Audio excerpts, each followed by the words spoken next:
Granted that the 19th century was the century of socialism, liberalism, democracy, this does not mean that the 20th century must also be the century of socialism, liberalism, democracy. Political doctrines pass. Nations remain. We are free to believe that this is the century of authority, a century tending to the right, a fascist century. If the 19th century was the century of the individual, liberalism implies individualism, we are free to believe that this is the collective century, and therefore the century of the state. Benito Mussolini, The Doctrine of Fascism. Welcome to the history of the 20th century.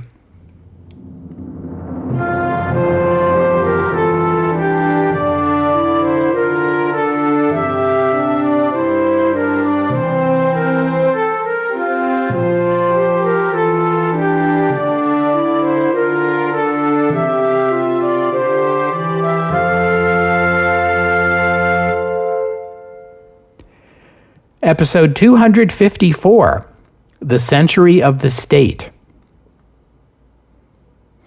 I told you the story of the March on Rome and Benito Mussolini's becoming the Italian Prime Minister all the way back in episode 198.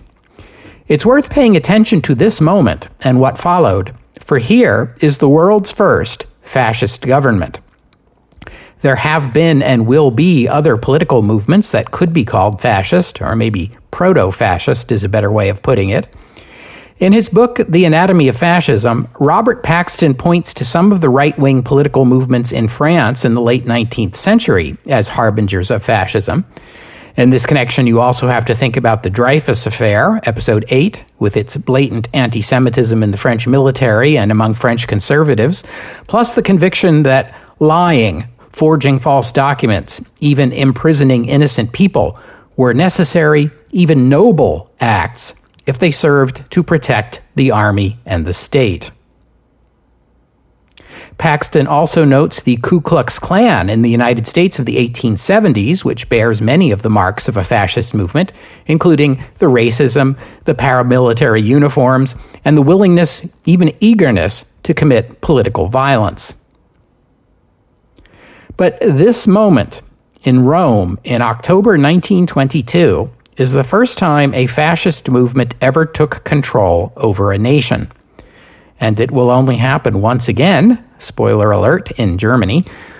It's always dangerous to extrapolate from a mere 2 data points, but we'll see what we can do.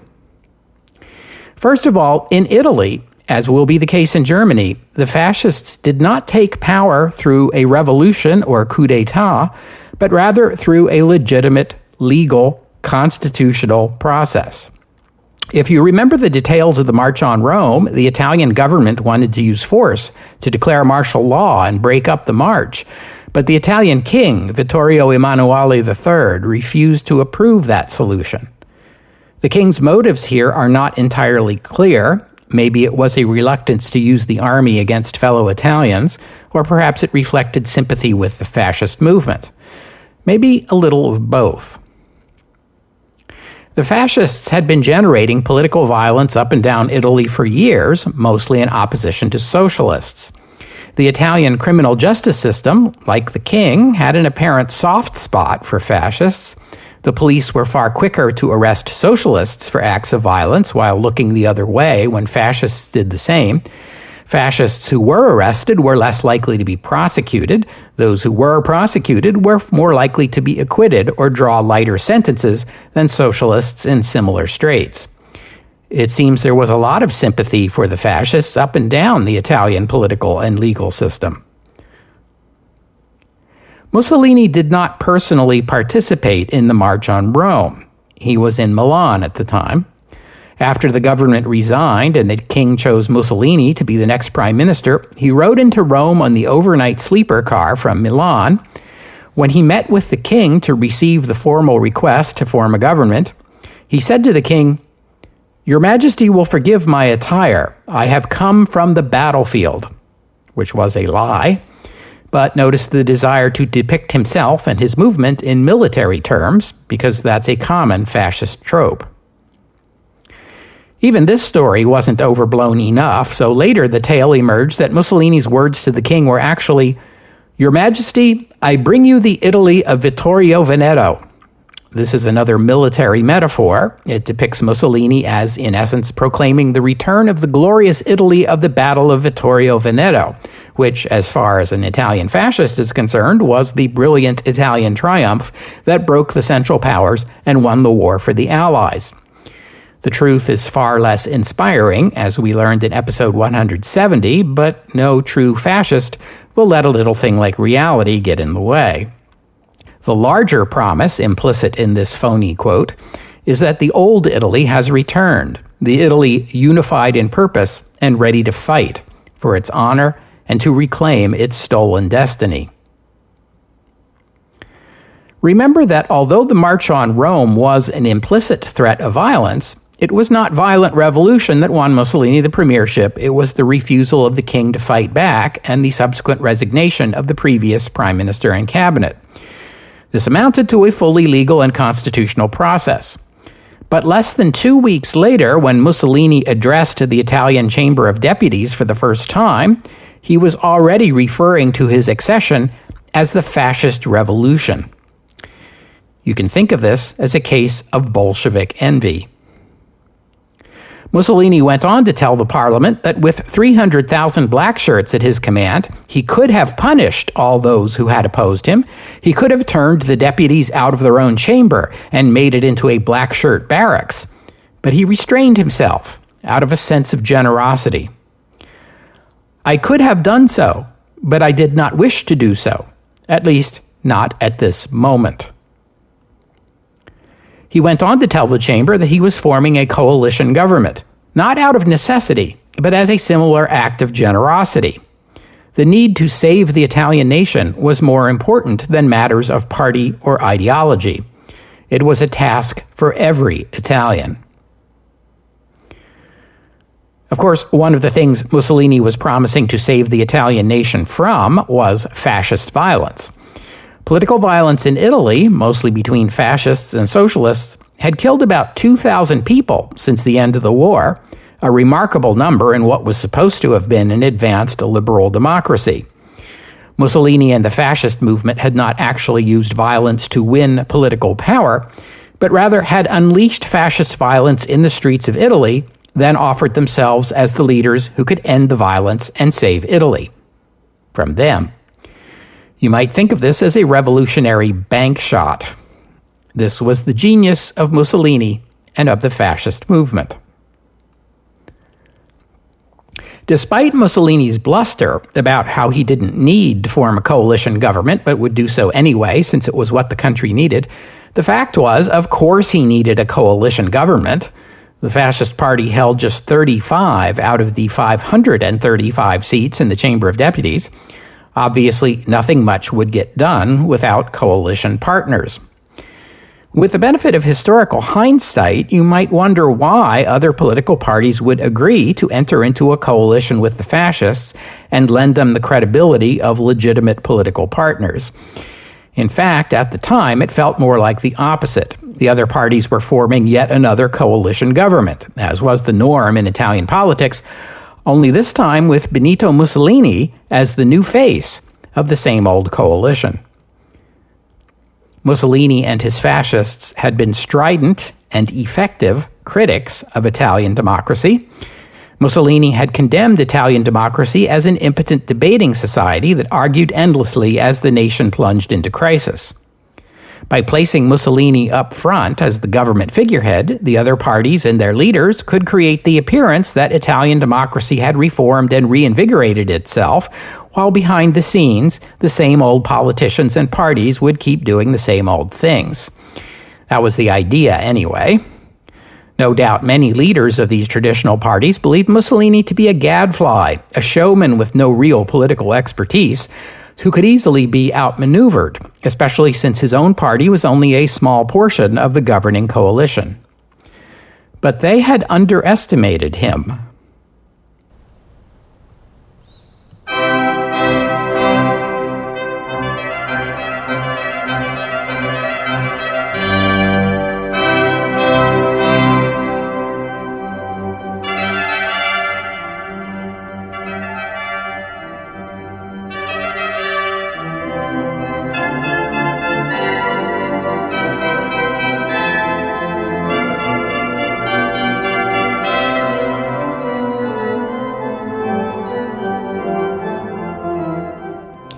In that same speech, his very first speech before the Chamber of Deputies as Prime Minister, Mussolini noted that in the aftermath of his sudden accession to the premiership, everyone was asking what the new government's program would be.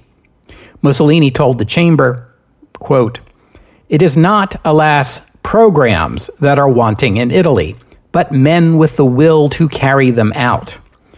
All the problems of Italian life, all, I say, have long since been solved on paper, but the will to put these solutions into practice has been lacking. The government today represents that firm and decisive will." And there, ladies and gentlemen, you have fascism in a nutshell. It's not about programs. It's not about solutions. Programs and solutions are a dime a dozen. It's about the will to put them into practice. Fascism is all about will. And since only fascists have the requisite will to do what must be done for the good of the nation, it follows inevitably that the good of the nation demands fascist rule.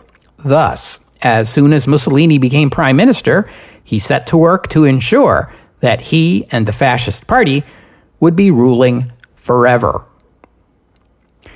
From the beginning, Mussolini used his position in government to dispense patronage to fascists and their allies, which naturally in turn led to growth in the party.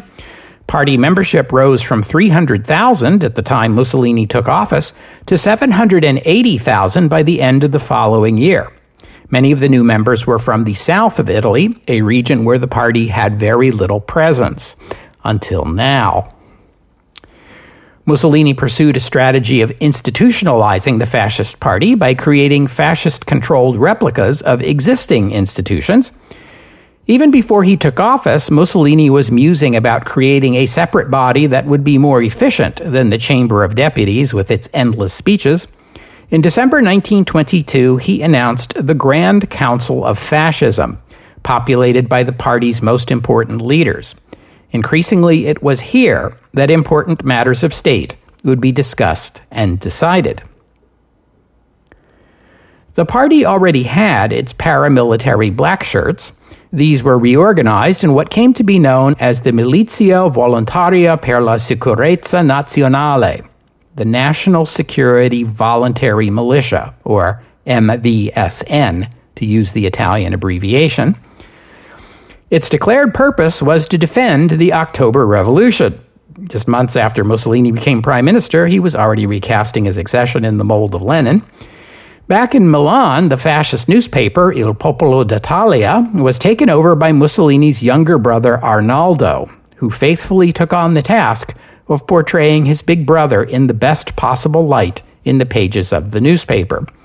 The two consulted one another by telephone almost every day. Benito Mussolini was a gruff man, brusque, rough around the edges, prone to violence.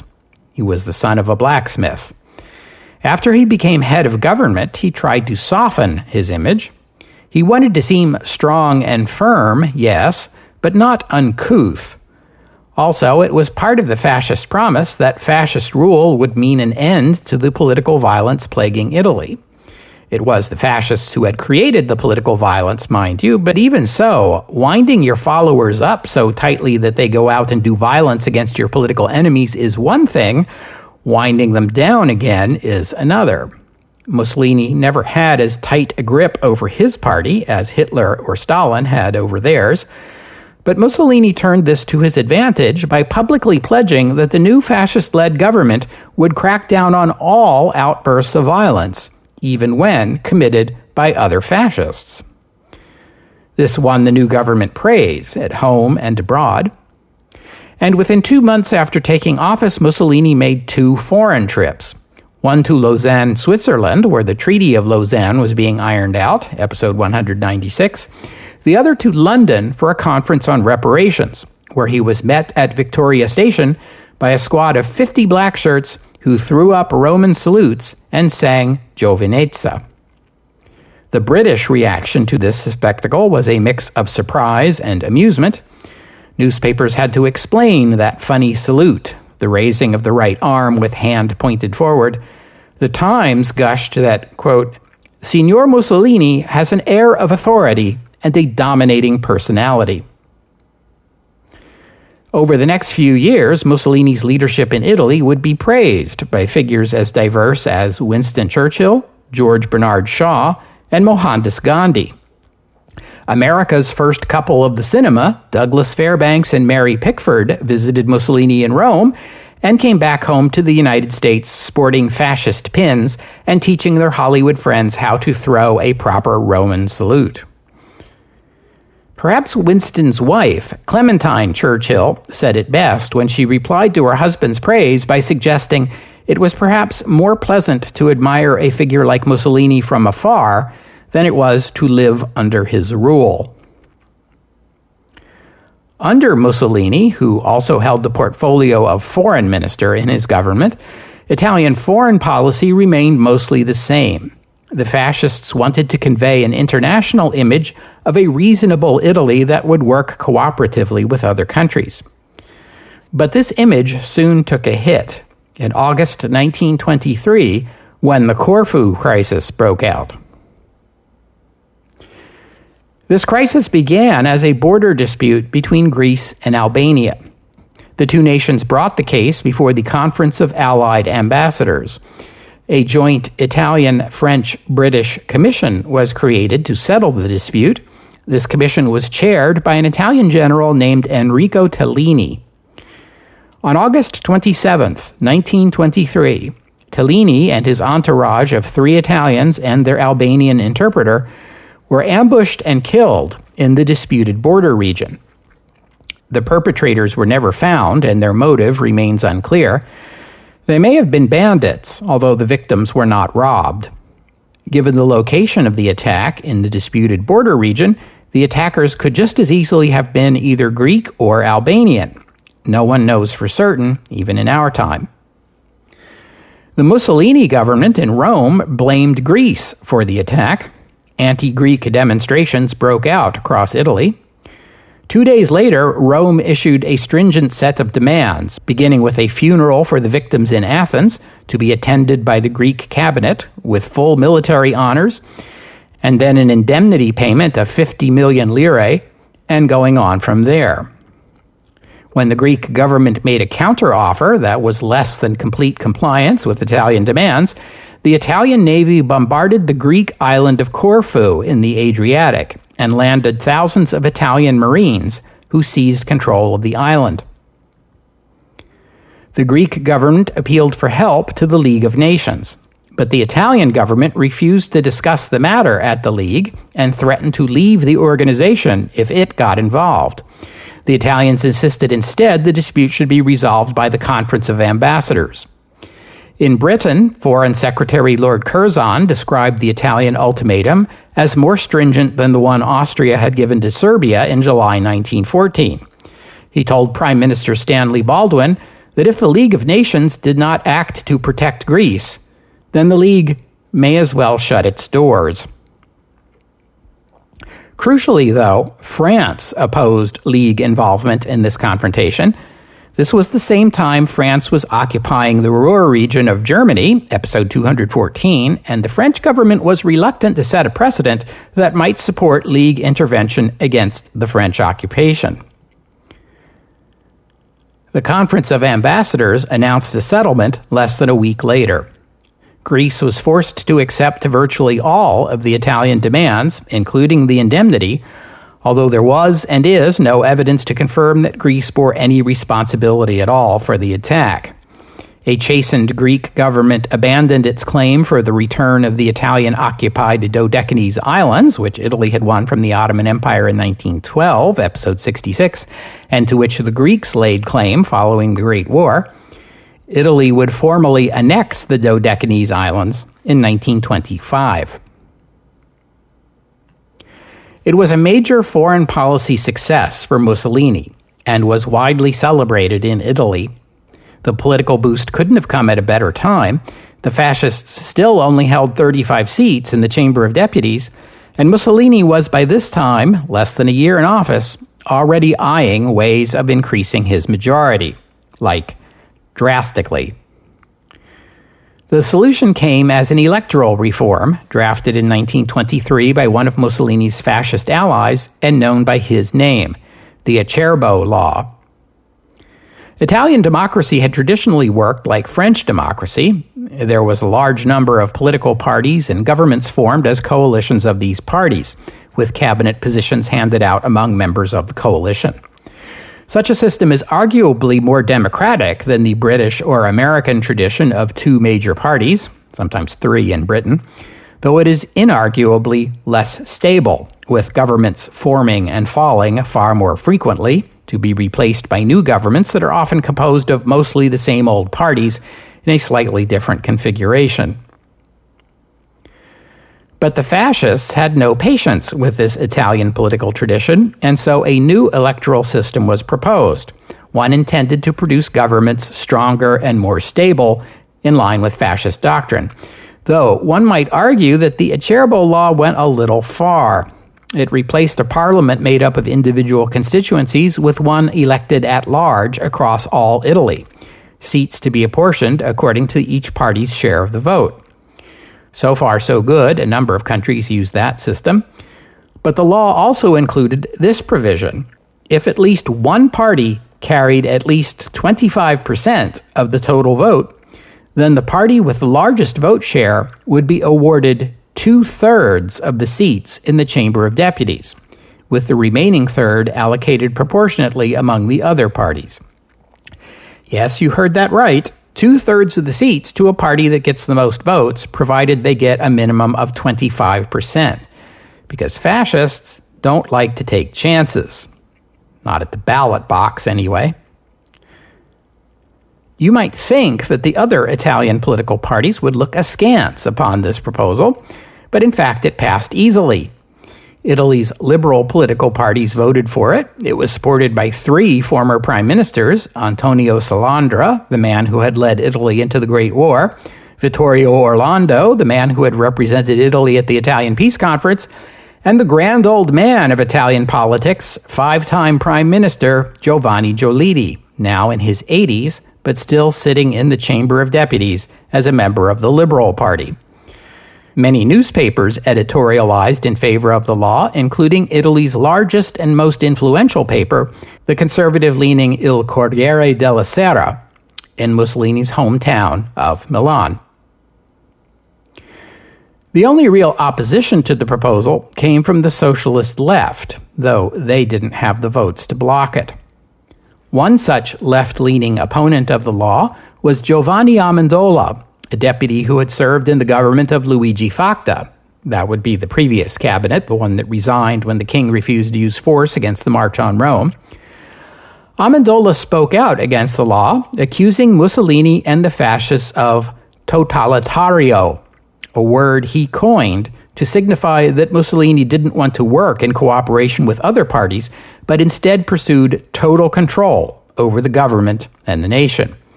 It is from Amendola's coinage that comes the English word totalitarianism. The fascists at first resented this accusation, but within a few years, Giovanni Gentile, the great theoretician of Italian fascism, would embrace totalitarianism, the word and the concept, and declare that, yes, indeed, the goal of fascism was to provide total representation of the nation and total guidance of the national goals.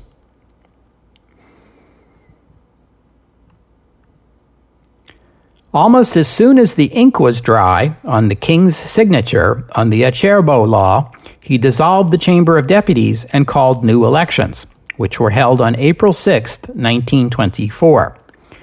The fascists ran as part of a coalition called the Listone, which means the big list in Italian. It was like the British coupon election of 1918.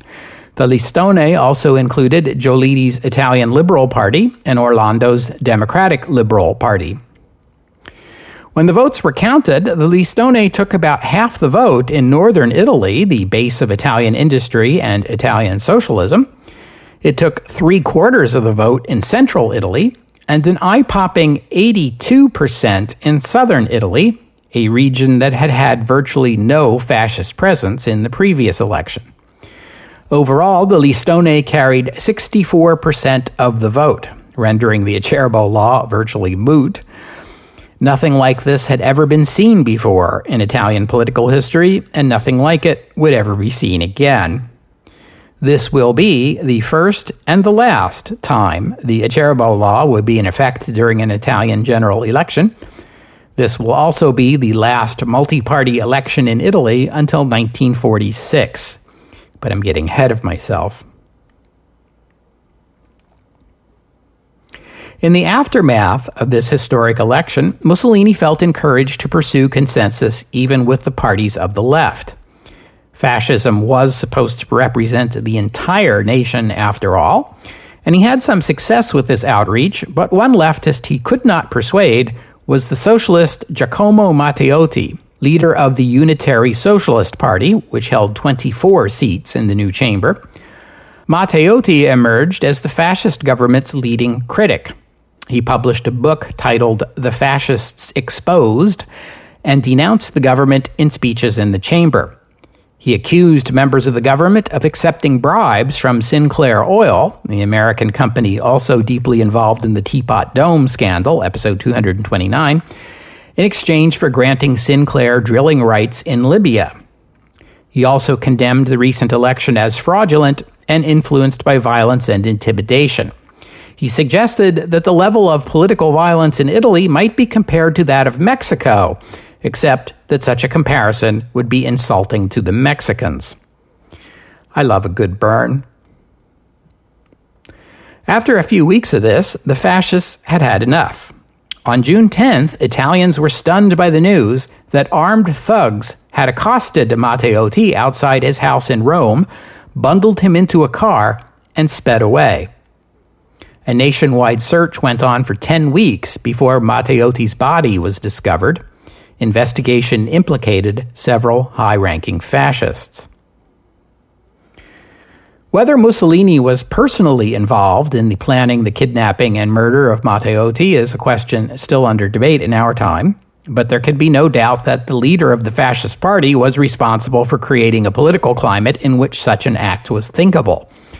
The fascist party had survived accusations of violence and killing in the streets, bribery and corruption in government, and still thrived.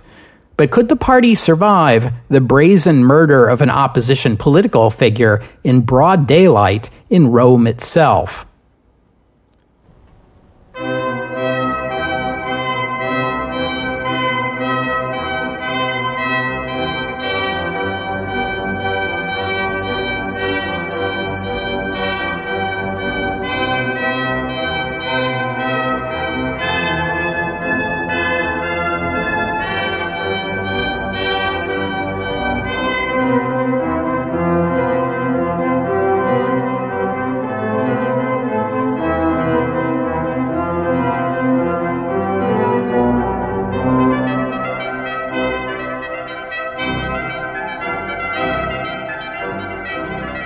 Those of you who have read ahead in the history of the 20th century know that the answer to the question I just posed is yes.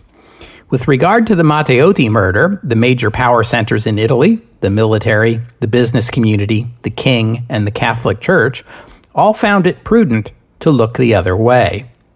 The king excused himself on the grounds it would be unconstitutional for him to remove a prime minister who held majority support in the Chamber of Deputies. Foreigners agreed. The Times of London condemned the killers, but noted that political violence was more common in Italy than in most places. Mussolini was still the man who had saved Italy from Bolshevism, and the paper declared that his removal from office would be too horrible to contemplate. The Vatican House newspaper, L'Osservatore Romano, which hardly ever had anything good to say about the Kingdom of Italy, reminded its readers that Jesus had said, "Let him who is without sin cast the first stone." I mean, who among us can honestly say they have never at one time or another murdered a political enemy? But the socialists, communists, and other anti-fascists in the Chamber of Deputies, they protested. A few days after the abduction, over 100 deputies, about 20% of the total number, walked out of the chamber in protest and refused to participate further. They called their protest the Aventine Secession, evoking the secession of the plebs that had occurred in the early years of the Roman Republic, episode 5 of the History of Rome. The decision to name their protest after an important moment in classical history was meant to show Mussolini and the fascists that they weren't the only ones who had listened to Mike Duncan's podcast. I mean, at this point, haven't we all? Despite the grand gesture and the evocative name, though, the 20th century Aventine Secession changed no minds and accomplished nothing. This is not to say that Mussolini was unmoved by the criticism. The circumstances of Matteotti's abduction in June were a serious embarrassment to the prime minister who had taken office on a pledge to end political violence. By autumn, as the investigation began reaching higher-ups in the fascist party, Mussolini was forced to deny any personal knowledge of the crime and blame it on a few bad apples. He assured the Chamber of Deputies that fascist violence would be punished just as severely as leftist violence. He was saying all the right things, and that went a long way toward placating Italy's political and military elites. But his fellow fascists didn't want to hear it. One regional fascist leader publicly warned that it was not Mussolini who carried the fascists to power, but the fascists who had carried him to power. Mussolini even tried to make light of his political predicament, joking that a fascist Aventine was in the offing, trying to position himself as the guy in the middle who was taking heat from extremists on both sides. The political pressure came to a head over the Christmas season of 1924.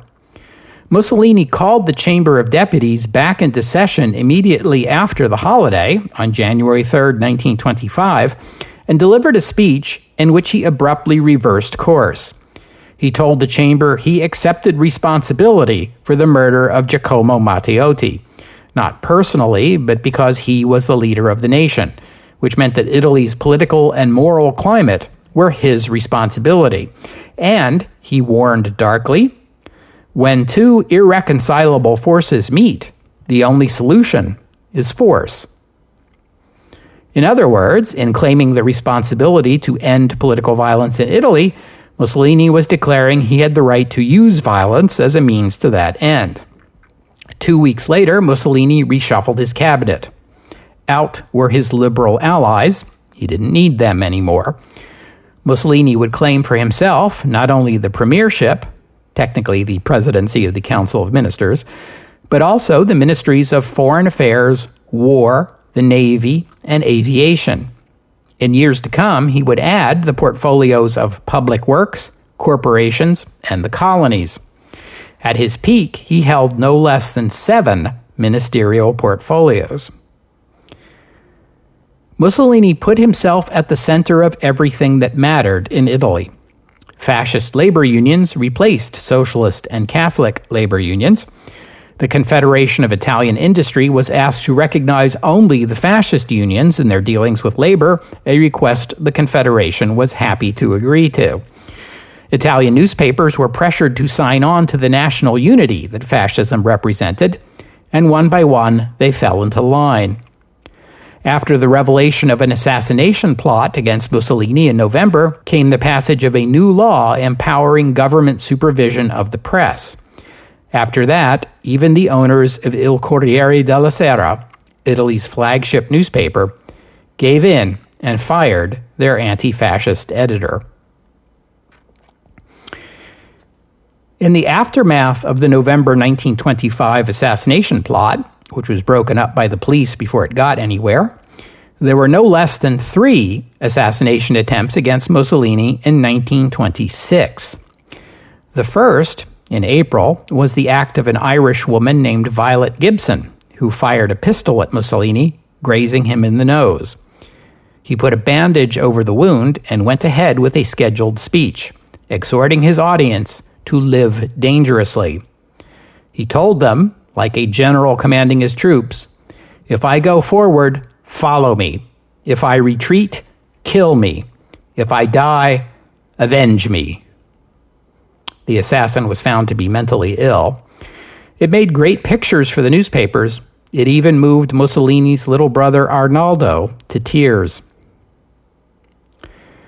On September 11th, an anarchist threw a bomb at Mussolini's car. He was not injured, but 8 bystanders were. But the most important attempt was on October 31st, when a shot was fired at Mussolini's car as he was riding through the city of Bologna. The crowd on the street immediately lynched a 15-year-old boy named Anteo Zamboni on the spot, although whether the boy was actually responsible for the attack is a matter still under debate in our time. This last assassination attempt is the most important, not for what happened on the street in Bologna, but for the fascist response. But the hour is getting late. I will have to save Mussolini's response for next week's episode. But before I sign off for today, I should also mention that in July of 1925, as the fascists were cracking down on labor unions, newspapers, and other centers of opposition, Socialist Deputy Giovanni Amendola, the man who had coined the word totalitarian to describe Mussolini's politics, and now was among those boycotting the chamber in the Aventine secession, was severely beaten by a gang of blackshirts. Afterward, he fled the country, although he never recovered from his injuries. He died 9 months later, in April 1926, in exile in Caen, France. He was 43 years old and left behind a widow and 4 children.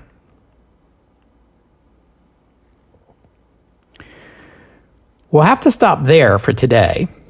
I thank you for listening, and I'd especially like to thank Duncan and Ryan for their kind donations, and thank you to Patrick for becoming a patron of the podcast.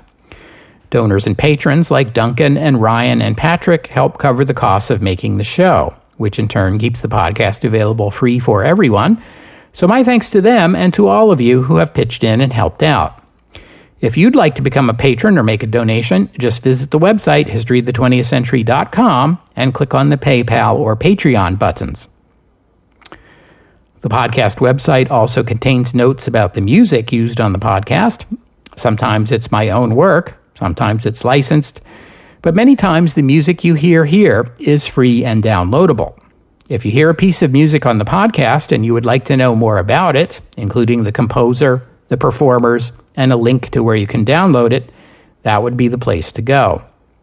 While you're there, you can leave a comment and let me know what you thought about today's show. A listener wrote in to point out that in the last episode, the one on Spain and the Rif War, I consistently mispronounced the name of the Spanish Parliament, the Cortes. I said it Cortes because I thought there was an accent mark on the second syllable. Turns out there isn't, so my bad. Just for the record, it's the Cortes. I don't want to mislead anyone. It would be bad enough if I had made this mistake just in the previous episode, but actually I've been saying it that way for about 50 years now. Still, you're never too old to learn something new. And I hope you'll join me next week on the history of the 20th century as we continue this narrative by examining Mussolini's response to the assassination attempt. Spoiler alert, it involves more cracking down on dissidents. Mussolini is always right. Next week on the history of the 20th century. Oh, and one more thing. I would like to say a word about the League of Nations. In our time, the League of Nations is generally regarded as a failure. I would push back against that a little bit and argue that the League did not, of course, prevent the outbreak of a Second World War and indeed failed to resolve conflicts that arose on the way to that war. But it nevertheless did create an international structure of institutions that would later be taken over and built upon by the United Nations. And that's a worthwhile contribution. The world today is better off because the League was created more than 100 years ago. Still, the League failed in its principal aim of providing an alternative to war as a mechanism for resolving international disputes. We could talk all day long about the reasons for this. They relate to the structure and operation of the League, the failure of the U.S. to join the League, the failure of other allied nations to back the League in moments of crisis, and so on and so on and so on. But if you had to point the finger at one single individual of this era and say, this person, more than anyone else, broke the League of Nations, then the person you would be pointing to would be Benito Mussolini. Those of you who have read ahead in the history of the 20th century know about the upcoming Second Italo-Ethiopian War that will begin in 1935. But we saw today how just 3 years after the League was established, Mussolini's Italy was able to bully Greece in a manner seen even at the time as uncomfortably reminiscent of Austrian demands on Serbia in 1914, and get away with it. All Italy had to do was demand special treatment, relying on its status as one of the 5 major Allied powers, and it got what it wanted, because the other allies, here especially France, were more willing to let Italy get away with it than to set a precedent that even the major powers could be restrained by the League. And so the League was helpless, and when 1935 came around, no one knew better than Benito Mussolini how little influence the League of Nations actually held.